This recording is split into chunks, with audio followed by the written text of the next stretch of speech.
নমস্কার, রিঙ্কুর ব্লগ চ্যানেলে স্বাগত। আজকে রান্নার রেসিপি নিয়ে এসেছি। দেখো, কচুর শাক রান্না করব।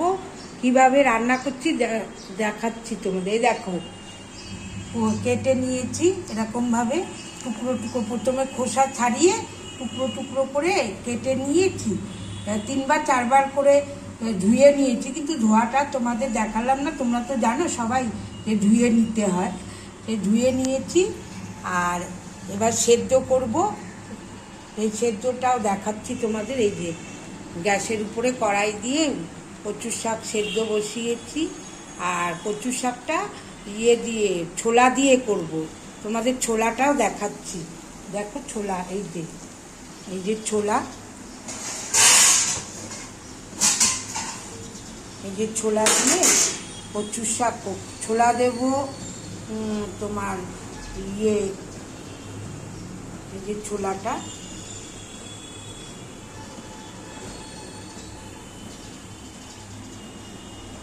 এই যে ছোলাটা, ছোলা দেব, পেঁয়াজ দেব।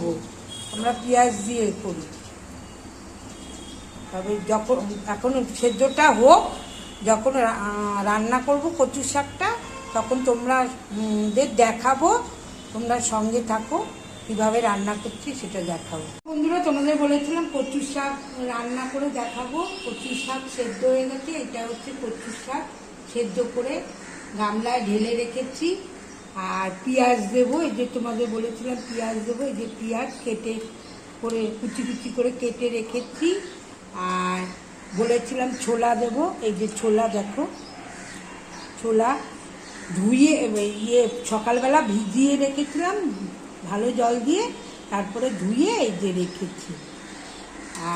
আর দেবো এই দেখো, এটা হচ্ছে নুন, এটা হচ্ছে হলুদ, কালো জিরে ফোড়ন দেবো, আর মিষ্টি আর তেজপাতা। তাহলে চলো বন্ধুরা, এবার রান্না করি, তোমাদের দেখাই। দেখো, এবার গ্যাস ধরাবো। যে গ্যাস ধরাচ্ছি, কড়াই বসিয়ে দিচ্ছি। এবার সর্ষের তেল দেবো। এই দেখো সর্ষের তেল দেবো কড়াইতে।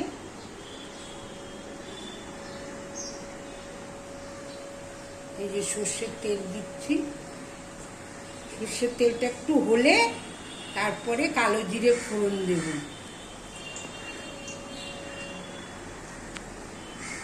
কালো জিরে ফোড়ন দেব। কাঁচা তেলে তো আর কিছু দেওয়া যায় না, ওই জন্য একটু তেলটা একটু হলে তারপরে কালো জিরে দেব।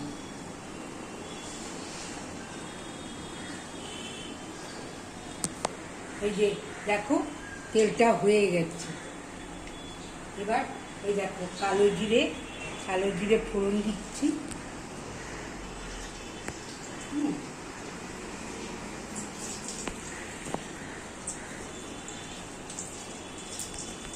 আর এই যে দুটো তেজপাতা রেখেছি, এই তেজপাতা দুটো ছিঁড়ে তেলের উপরে দিয়ে দেব।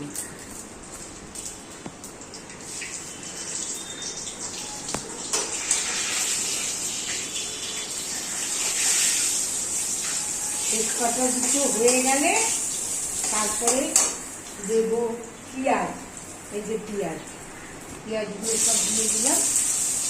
আর পেঁয়াজ হয়ে গেলে, পেঁয়াজটা একটু ভাজা ভাজা হয়ে গেলে তারপরে দেব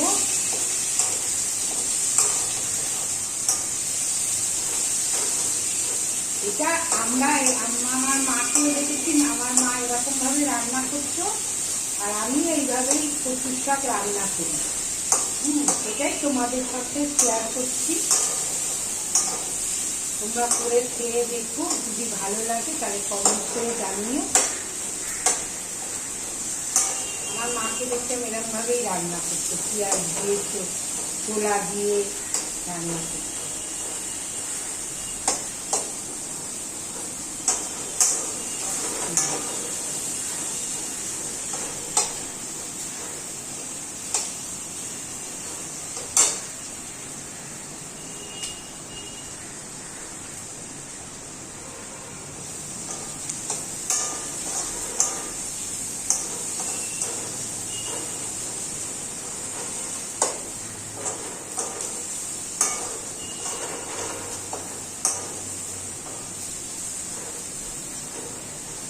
পেঁয়াজ হয়ে গেছে, দেখো ছোলাটা এবার দিয়ে দেবো।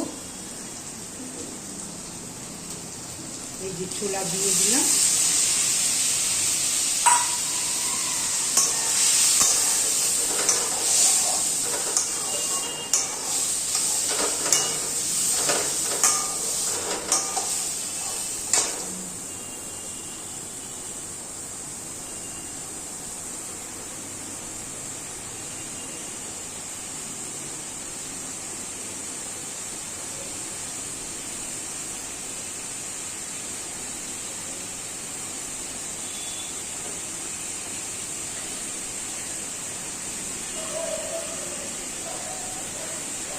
বন্ধুরা দেখো, তোমাদের লঙ্কার কথা বলা হয়েছিল না, এই যে লঙ্কা। যেরকম তোমরা কচুর শাক আমরা দুটো গাছ নিয়েছিলাম, ওই জন্য 4-5টা লঙ্কা দিচ্ছি। তোমরা যেরকম নেবে সেরকম মানে অনুযায়ী লঙ্কা দেবে। আমাদের দুটো গাছ, মানে দুটো তোমার কচুর শাক, এই জন্য লঙ্কা 5টা নিয়েছি। চিড়ে চিড়ে হাতে দিয়ে করে চিড়ে চিড়ে দিয়ে দিচ্ছি লঙ্কা।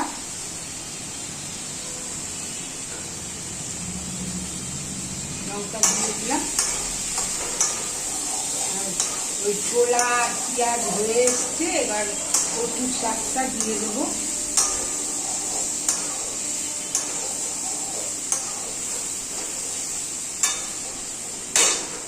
কচুর শাকটা দিয়ে দেবো।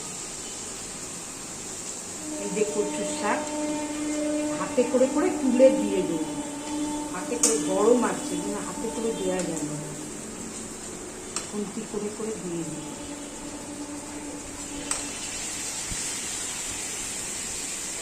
খানিকটা হাতে খুন্তি করে করে তুলে দিয়ে তারপরে ঢেলে দেবো, মানে যদি গায়ে ছিটকে আসে ওই জন্য খানিকটা খুন্তি করে করে তুলে দিই।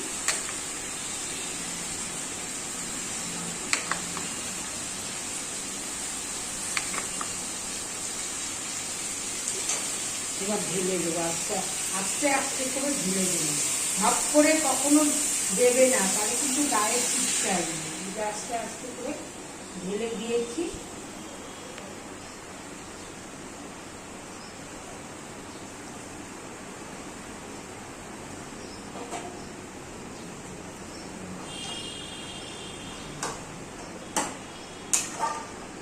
নেড়ে চেড়ে তারপরে নুন দেবো, হলুদ দেবো।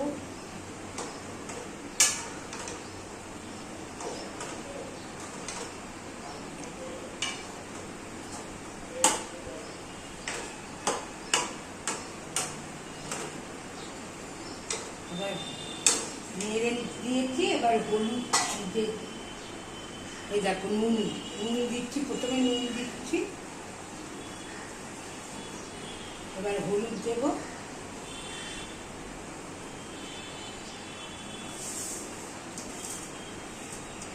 হলুদ দিচ্ছি,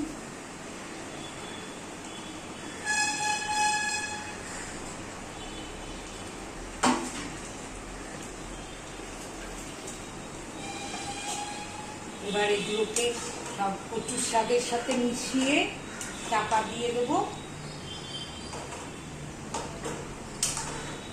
নুন হলুদ মিষ্টি সব কচুর শাকের সাথে মিশিয়ে দিয়ে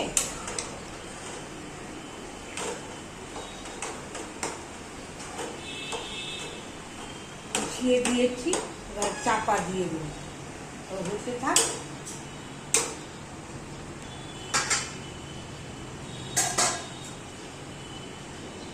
দেখো চাপা দিয়ে দিলাম।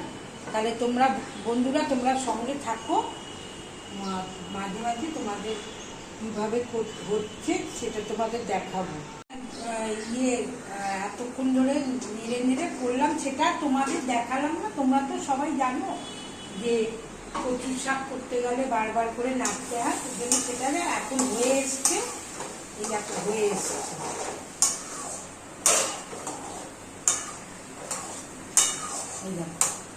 ঘেটে ঘেটে কতগুলো এক কড়াই হয়ে গেছে, এক কড়াই, এক গামলা, স্টিলের গামলার এক গামলা হয়ে গেছিল। সেটা নুন করতেই আর একদম ঘেটে ঘেটে ঘেটে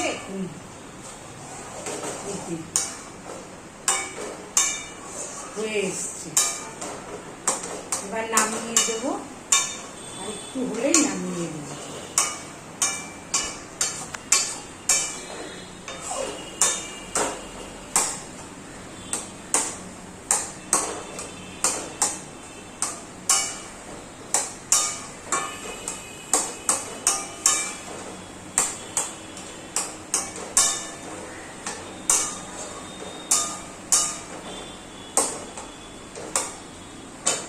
আর এবার নামিয়ে দেবো।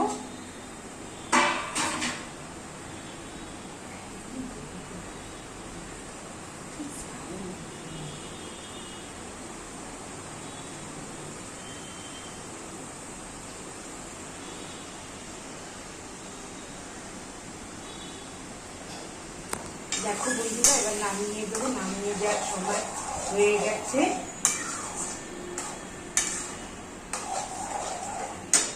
গ্যাস বন্ধ করে দিলাম। তোমাদের নামিয়ে দিয়ে দেখাবো।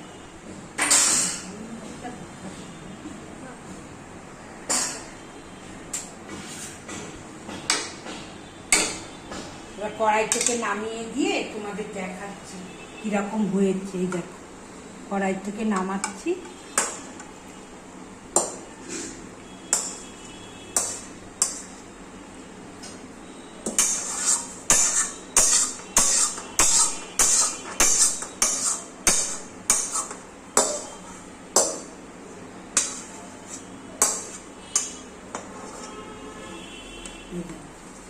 হয়ে গেছে, ছোলাগুলোও সেদ্ধ হয়ে গেছে।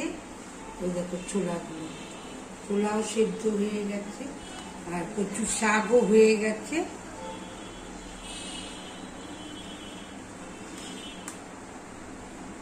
আমার মা এরকম ভাবেই রান্না করে, সেটাই মায়ের থেকে দেখে দেখে আমিও এইভাবেই রান্না করি। তোমরা খেয়ে দেখবে, তোমাদের যদি ভালো লাগে কমেন্ট করে জানাবে। এইভাবে রান্না করে খেয়ে দেখলে তোমাদের ভালোই লাগবে, খারাপ লাগবে না। আমার তো মনে হয় খারাপ লাগবে না। এই দেখো, তাহলে আজকে কচু শাকের রেসিপিটা এখানেই শেষ করলাম।